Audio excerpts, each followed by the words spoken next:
Director, நம்ம deputy director எல்லாரும் மற்ற ஆஃபீஸர்ஸு எல்லாரும் போய் வனத்துறையிலேருந்து போனவங்க 2 தவணை இப்போ 2023 போயிருக்காங்க, 2025 போயிருக்காங்க.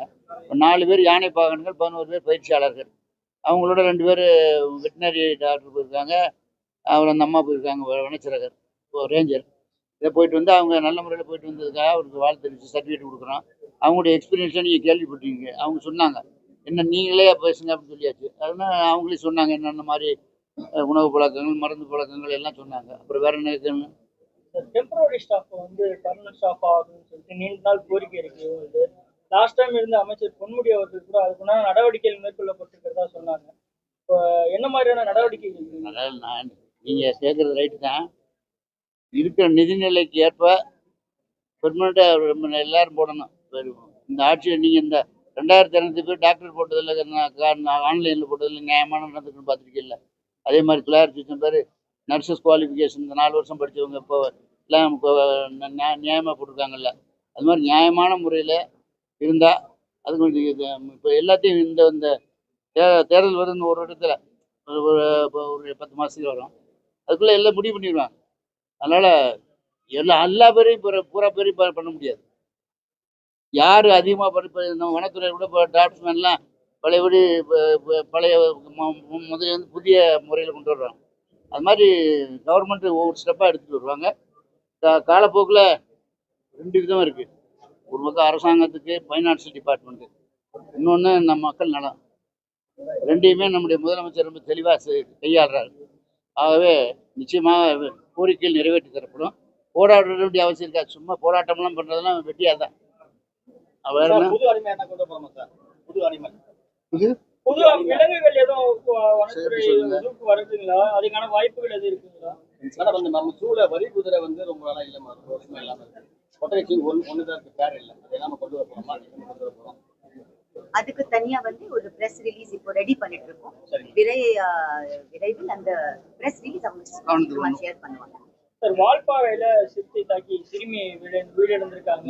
யானைகள் தாக்குறது, மிருகங்கள் தாக்குறது யூஸ்வலாக நடக்கிறது தான். அதுக்குரிய நிவாரணம் கொடுக்குறோம். அரசாங்கம் வந்து உடனுக்குடன் நடவடிக்கை எடுக்கிறோமாங்கிறத முக்கியம். வனத்துறை வந்து நடவடிக்கை நிச்சயமாக எடுக்குது. அதில் இந்த பூச்சி கடிச்சவங்களுக்கு கூட நடவடிக்கைலாம் இப்போ இங்கே தான் வர்றாங்க.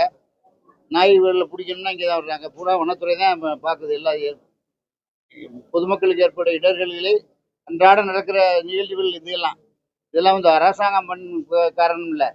அன்றாட நடக்கிற நிகழ்வுல நம்ம வந்து பெரும்பாலான ஒரு பதில் அலட்சியமா இருக்கிற மாதிரி சார். ஒரு உயிரிழப்பு அன்றாட நீங்க உயிரிழப்புங்கிறது வேணாங்கிறது நம்ம உரிமைதான்.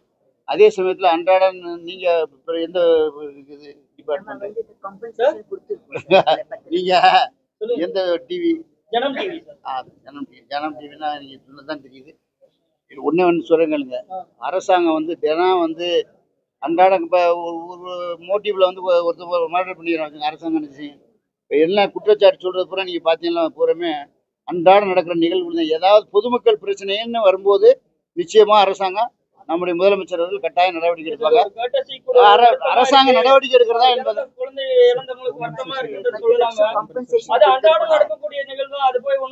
இல்ல காம்பன்சேஷன் கொடுக்குறான். காம்பன்சேஷன் அன்றாட நடவடிக்கை எடுத்து ஒன்றும் பண்ண முடியாதுன்னு சொல்லலை, நடவடிக்கை எடுக்கிறான்.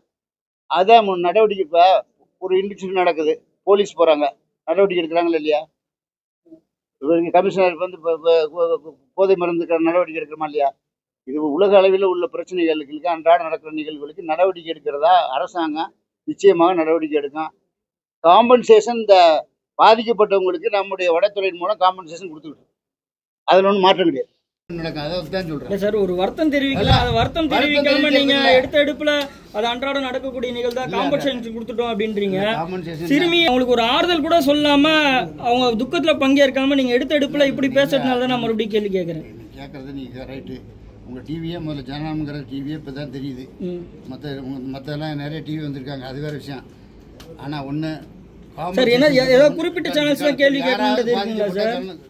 பணம் கொடுக்காம இருக்கமா சார்? இல்ல ஏதாவது குறிப்பிட்ட சேனல்ஸ் கேள்வி யாருக்காக பாதிக்க சார்? பணம் மட்டுமே நீங்க தான் சார் சொல்லணும். அது நான் நடவடிக்கை எடுக்கிறேன்னு சொல்றேன்.